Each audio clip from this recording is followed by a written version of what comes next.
साथियों नमस्कार। मैं doctor Anand Kumar Gupta, chest physician, Balrampur अस्पताल, लखनऊ। आज मैं आपसे कोरोना पर फिर से बात करने जा रहा हूं। साथियों, जैसा आपने न्यूज़ मीडिया सबसे सुना होगा, ओमिक्रॉन वेरिएंट जो आया है, जिसकी खोज साउथ अफ्रीका में की गई और उसने रिपोर्ट किया। साथियों, उसी पर चर्चा मैं आज करूँगा। जैसा हम जानते हैं कि ये जो SARS-CoV-2 वायरस है, इसने हमको, पूरे विश्व को कोविड-19 नामक पेंडेमिक में, महामारी में उलझा रखा है। लगभग 2 साल होने को आए हैं। जैसे सारे वायरसेस हैं, वैसे ये भी वायरस अपना प्रसार के दौरान, एक दूसरे से फैलने के दौरान म्यूटेट होता रहता है, अपने रूप बदलता रहता है और ये इतने सामान्य परिवर्तन होते हैं जिस पर किसी को खास तवज्जो नहीं होती है। देश की सरकारें और वैज्ञानिक और विश्व स्तर पे वैज्ञानिक इनके म्यूटेशंस पर नज़र रखे रहते हैं। अगर जिन वायरस के उन एरियाज़ में, इलाके में, स्वरूप के इलाके में जब परिवर्तन होता है जो उसको मानव में प्रवेश करने में सहायक होते हैं, जैसे कोरोना के केस में देखा जाए तो स्पाइक प्रोटीन या इस तरह के जो मुख्य स्ट्रक्चर होते हैं किसी वायरस के, उसमें जब परिवर्तन होते हैं उन पर खास नज़र रखी जाती है। अगर जो म्यूटेशंस हैं, अगर केवल लग रहा है कि हाँ इसके अंदर ऐसे परिवर्तन है जो नुकसानदायक हो सकते हैं, लेकिन अभी हमारे पास तथ्य इकट्ठा नहीं है कि कितना नुकसान कर सकते हैं, तो हम उसको वेरिएंट ऑफ कंसर्न में रखते हैं, VOC में रखते हैं, वेरिएंट ऑफ इंटरेस्ट में रखते हैं, VOI में रखते हैं। और जब हम ये पाते हैं कि नहीं, इसके जो खतरे हैं, इसके पीछे तथ्य मेरे पास आ गए हैं, हम लोगों के पास आ गए हैं कि हाँ ये खतरा समाज के लिए बन सकता है, तो हम वेरिएंट ऑफ कंसर्न कहते हैं। अगर हम इसको SARS-CoV-2 के दृष्टि से देखें तो इसको VOC इसीलिए माना गया कि जो अगर उन वेरिएंट्स को VOC रखा गया जिनमें स्पाइक प्रोटीन और इसके उस हिस्से में जिसको हम रिसेप्टर बाइंडिंग डोमेन कहते हैं, उसमें अगर परिवर्तन हुए और जिसकी वजह से उस वेरिएंट की ह्यूमन पॉपुलेशन में जो स्प्रेडेबिलिटी है, ट्रांसमिसिबिलिटी है, वो इंक्रीज़ हो रही है, उसकी इन्फेक्टिविटी, पैथोजेनिसिटी की बढ़ने के आसार हैं, और या उसकी जो वैक्सीनेशन या पूर्व का इन्फेक्शन था उससे उत्पन्न जो इम्यूनिटी थी उसको स्केप कर जाने के खतरे अगर लगते हैं और उसके फेवर में तथ्य आने लगते हैं, तो हम उसको वेरिएंट ऑफ कंसर्न कहते हैं। साथियों, जैसा हम जानते हैं कि चीन से उत्पत्ति माने जाने वाले SARS-CoV-2 वायरस के जो पहला VOC आया था वो अल्फ़ा था, जो उसको हम लोग ब्रिटेन से आया हुआ था, और चूँकि किसी देश को लेबल नहीं करना चाहिए कि वहाँ से ही वेरिएंट पैदा हुआ, इसलिए ये ग्रीक लेटर में कहे जाने लगे कि पहला VOC अल्फ़ा वेरिएंट था जिसकी उत्पत्ति ब्रिटेन से मानी जाती है। दूसरा बीटा था जिसको साउथ अफ्रीका से माना जाता है। तीसरा गामा था जिसको ब्राज़ील से माना जाता है। चौथा डेल्टा था जिसको इंडिया से हुआ माना जाता है, और ये 5वां साउथ अफ्रीका से ओमिक्रॉन आया है। ये पहले 4 लेटर ग्रीक वर्णमाला के लगातार हैं, 1 2 3 4, और ये 15वां लेटर है ओमिक्रॉन। बीच के लेटर क्यों नहीं WHO ने यूज़ किए, वो कहानी अलग है। साथियों, जैसे अगर हम इस पर बात करें कि ओमिक्रॉन में क्या हो गया, अगर हम डेल्टा की बात करें, डेल्टा वेरिएंट में लगभग 9 चेंजेस थे स्पाइक प्रोटीन के लेवल पर, और ये इसका जो ट्रांसमिसिबिलिटी थी, जो चाइना का मतलब पहला चाइना से आया हुआ पहला वायरस था जिसमें कोई VOC नहीं थी, पहला वाइल्ड वायरस कह सकते हैं, पहला वायरस था, वो वायरस से 70% ज़्यादा ट्रांसमिसिबिलिटी थी, और उसका कहर हम लोगों ने सेकेंड वेव में देखा। वहीं पर इसमें 50 से ज़्यादा म्यूटेशन देखे गए हैं। केवल स्पाइक प्रोटीन में 32 म्यूटेशंस हैं, और उसकी जिसमें से 10 RBD अर्थात रिसेप्टर बाइंडिंग प्रोटीन पर हैं। और इसके चलते जो इसकी ट्रांसमिसिबिलिटी है 500% तक बढ़ी हुई साउथ अफ्रीका से रिपोर्टेड है। एकदम से इसके अंदर जो केस बढ़े तभी ये सीक्वेंसिंग पकड़ में आई। और सबसे अर्लीस्ट डिटेक्शन मतलब एक सर्ज के बाद नंबर ऑफ़ केसेस अचानक बढ़े और उसके बाद अर्लीस्ट एक वेरिएंट, और वो भी वेरिएंट ऑफ कंसर्न डिटेक्शन इस अर्लीस्ट टाइम हुआ। पहला केस जो 9 नवंबर में जिस पे शक करके इसको भेजा गया था, उसका 24 नवंबर को WHO ने साउथ अफ्रीका की रिपोर्ट पर उसको वेरिएंट ऑफ कंसर्न घोषित कर दिया। इसके अंदर रिस्क क्या है? रिस्क ट्रांसमिसिबिलिटी मैंने बताया 500% से ज़्यादा है, और इसमें इम्यून एस्केप होने की डर है।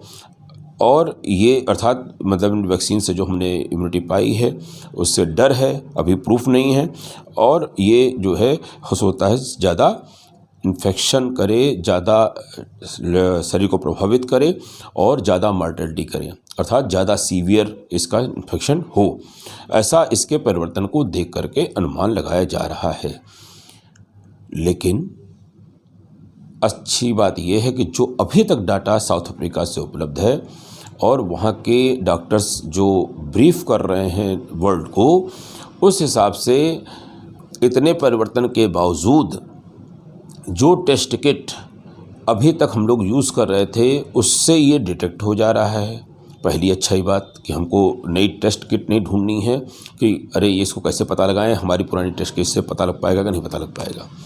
दूसरा, ये इसमें से संक्रमित जो व्यक्ति हैं अभी तक उनको कोई सीवियर नहीं हो पाए हैं, किसी को भर्ती करने की जरूरत नहीं पड़ी है, किसी का ऑक्सीजन लेवल नहीं कम हुआ है, और बहुत ही जो सामान्य वायरस में परिवर्तन होते हैं जैसे हाथ पैर की मांसपेशियों में दर्द, हल्की खांसी और अच्छा न महसूस करना, थका थका रहना, और इसके अंदर कोई मुंह का टेस्ट या गंध नाक से नहीं गायब हुई, तो एकदम सामान्य वायरस जैसा ही फीलिंग अभी तक हम लोगों को साउथ अफ्रीका से रिपोर्ट में मिल रही है। अभी तक जो डर हम लोगों ने इस परिवर्तन की वजह से एज्यूम किए हैं, उस डर का अभी कोई कारण नहीं पता लगा है कि ये डर वाकई रहेगा कि नहीं रहेगा। अभी 2 हफ्ते WHO ने मांगा है कि इसमें इम्यून एस्केप पिछली वैक्सीन्स की वजह से है कि नहीं है। डर इसलिए लग रहा है कि स्पाइक प्रोटीन में ही 32 म्यूटेशन है और ज़्यादातर वैक्सीन्स स्पाइक प्रोटीन के आधार बनी हुई हैं, सिवाय हमारे कोवैक्सीन या इस तरह की वैक्सीन्स को जो पूरे वायरस को इनएक्टिवेट करके बनाई गई हैं। नहीं तो ज़्यादातर वैक्सीन्स स्पाइक प्रोटीन के अगेंस्ट बनने वाली एंटीबॉडीज़ के सहारे आपको प्रोटेक्शन देती हैं। अगर स्पाइक प्रोटीन से बनी जो प्रोटीन एंटीबॉडीज़ है वो इन परिवर्तन जो म्यूटेशंस स्पाइक प्रोटीन में हो गए हैं उसकी वजह से आपको प्रोटेक्शन नहीं दे पाई, तो कहते हैं कि आप असुरक्षित हो जाते हैं। ये अनुमान है आज की तारीख में कि 40% से कम रह सकती है प्रोटेक्शन जो स्पाइक प्रोटीन पर आधारित प्रोटेक्शन देने वाली वैक्सीन उन्होंने ले रखा है, दोनों डोज लेने के बावजूद। लेकिन अभी कुछ पक्का नहीं कह सकता, ये सब अनुमान पर है जो इसके डाटा हैं। जो खतरनाक बात है इस वेरिएंट की, इसने साउथ अफ्रीका के युवा वर्ग को ज़्यादा प्रभावित किया। अभी तक मेजॉरिटी मरीज 40 या 40 साल के नीचे के मिले हैं।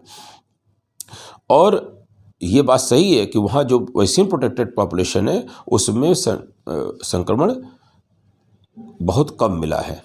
तो अभी तक उसके परिवर्तन को देख करके जो डर एज्यूम किया जा रहा है वो अभी बहुत आधारभूत ज़मीन पर नहीं दिखाई दे रहा है। लेकिन ये डर से हमको आज़ाद नहीं करता जब तक हमें 2-3 हफ्ते और डाटा हमको साउथ अफ्रीका से नहीं मिलते हैं।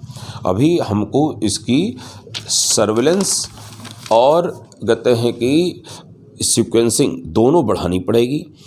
जैसा भारत सरकार ने किया है कि इंटरनेशनल एयरपोर्ट्स पर जो भी विदेशी यात्री आएंगे, खास करके उन 12 देशों से जैसे हांगकांग, चाइना, बोत्सवाना, UK, इन सब से जो 12 देश प्रभावित अभी पाए गए जिन्होंने डिक्लेयर किया कि हमारे यहाँ वेरिएंट है, उनसे आने वाले या उन देशों से होकर के आने वाले सारे लोगों को RT-PCR कराया जाएगा।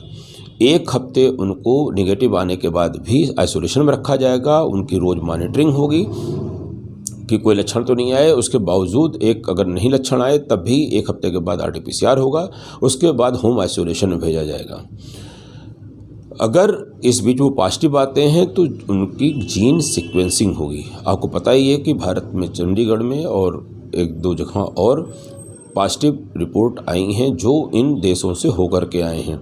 अभी जीन सीक्वेंसिंग की रिपोर्ट नहीं आई है, तभी पता लगेगा कि हमारे यहाँ भारत में इसका प्रवेश हुआ है या नहीं। आज की तारीख तक अभी कोई नहीं हुआ है। इसका तकनीकी नाम B11529 है और इससे बचने का, चाहे चाइना से आने वाला ओरिजिनल वायरस रहा हो, चाहे वेरिएंट्स रहे हों, अगर हम ट्रांसमिशन ना होने दें तो उस म्यूटेशन का भी टाइम नहीं मिलेगा। म्यूटेशन तभी होता है जब वो ट्रांसमिशन में होता है। ऐसा माना जा रहा है ये किसी इम्यूनो कम्प्रोमाइज्ड मरीजों के से निकलने के बाद म्यूटेट हुआ होगा। और अभी भी हमारे पास बेस्ट रास्ता फिजिकल डिस्टेंसिंग, मास्क पहनना और सैनिटाइजेशन है, hand hygiene and cough etiquette etcetera.